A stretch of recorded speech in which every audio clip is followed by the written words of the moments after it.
Bisaya and Region 6. So let's talk about it.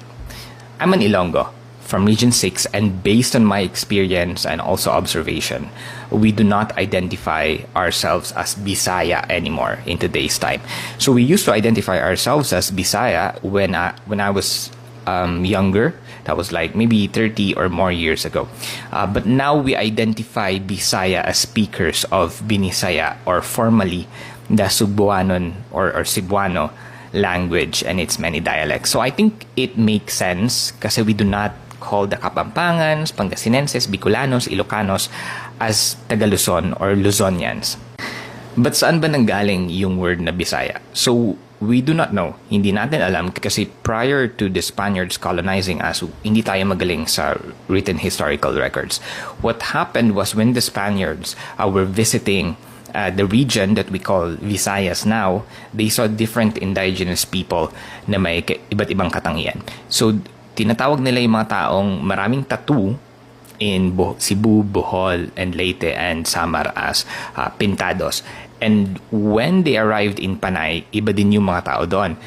They saw lighter people, and then they also saw the ethnically negritos, or we call them ati here. And in order to differentiate the people in there, they call the people of Panay that are not negritos as Bisaya. So that's according to the Spaniards. The earliest surviving document that Spain has, the word where the word Bisaya was used was from the people of Panay. And according to the people that live here, it wasn't given to us by the Spaniards, but rather it was how we identified ourselves already. Kaya sinasabi nila yung tawag, yung mga atis na noon sa amin ay Bisya.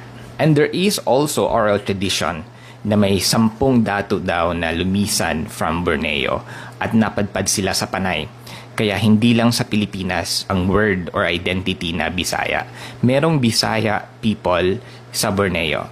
They call themselves Bisaya, and it has been more than 600 years ago.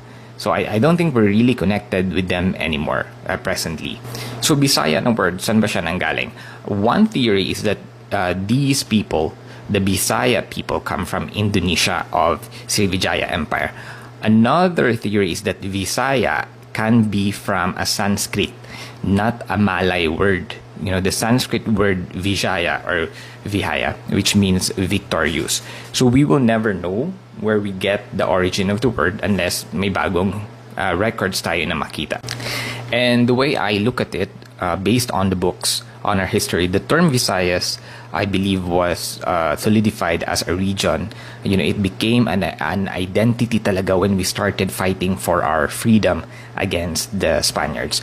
We joined the revolution, or maybe we also started our own revolution, at tinayo natin ang federal state of Visayas, which includes like Panay, Negros, Cebu, Bohol. And we dissolved that federal state when there was already a bit of a stable central government na nasa Luzon. And right now, Kabisayaan is Region 6, 7, and 8.